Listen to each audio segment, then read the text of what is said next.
In the book of Mark, there are two accounts where Jesus miraculously feeds the multitudes of people just with a few loaves of bread. In Mark chapter 6, it talks about Jesus having a crowd with him for a whole day, the crowd of 15,000 men. So with children, wives and children, there's probably around 10,000 people. They'd been with him all day, and the disciples get concerned about the fact that it's getting late at night, the people are hungry, and suggest that the people be sent home. And Jesus says, no, why don't you feed them?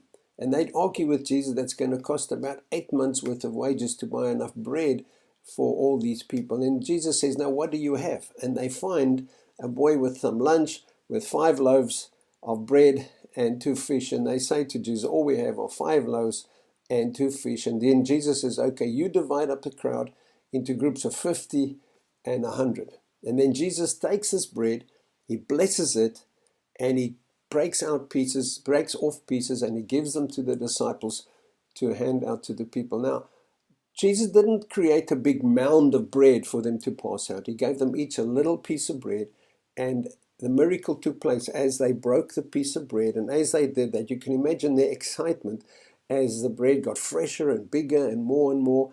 And I guess initially the first person got a very small piece of bread, but eventually it got bigger and bigger. And this miracle takes place in their hands, in front of their eyes, where they feed a multitude of people, and 12 baskets full of bread are left over for people to take home with them. And then Jesus tells them to get into the boat and go across to the other side. Now, Jesus and his disciples seem to frequently go across the Sea of Galilee. And as the disciples go in the boat without Jesus, in the middle of the night, the Bible teaches us that they were straining at the oars because the wind was against them. And as it were, they were anxious about going across to the other side because that was the side of the heathen nations. Now, in the middle of the night, as they're afraid, they're working hard against the wind, Jesus appears on the water walking towards them. And they're afraid because they think he's a ghost. They did not recognize Jesus. And I often wonder when we've encountered this wonderful time with God, this miraculous experience with God, and next time God shows up in our circumstances, we don't recognize him. But in any case, Jesus comes to them and he says to them, don't be afraid, it is I.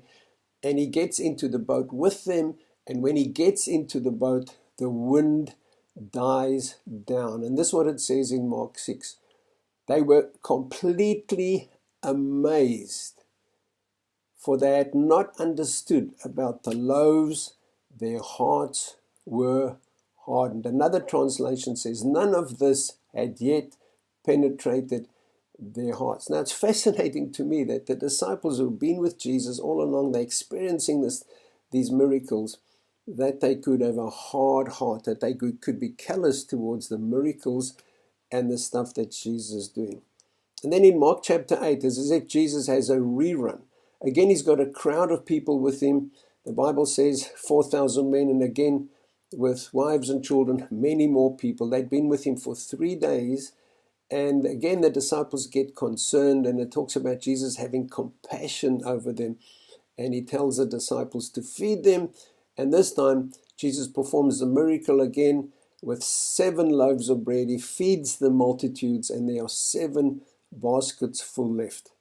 After this incident, Jesus has an encounter with some Pharisees where he's talking or debating with Pharisees about their false teaching. And he tells his disciples to get into a boat and wait for him. And then it says in Mark 8 verse 14, the disciples had forgotten to take bread, to bring bread, except 1 loaf that they had with them in the boat. So the disciples had forgotten to take their lunch for the day, but there was 1 loaf of bread left in the boat, maybe from the previous day.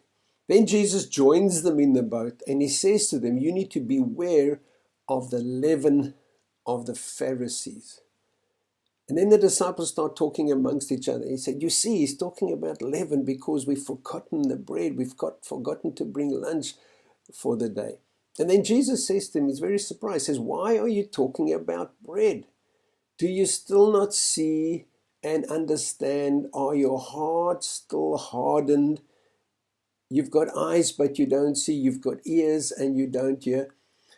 when I multiplied bread and fed the 5,000, how many baskets full were left? And they said 12.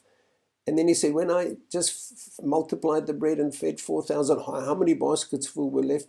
And they said 7. Then he says to them, do you still not understand? What is it that they did not understand? What is it that we don't understand? Let me make a few suggestions. First of all, they did not understand that he that is in their boat is much more important than what is not in their boat. They did not have bread, or they despised the piece of bread they did have. They did not have bread in the boat, but they forgot that the multiplier of bread, the miracle worker, was with them in their boat.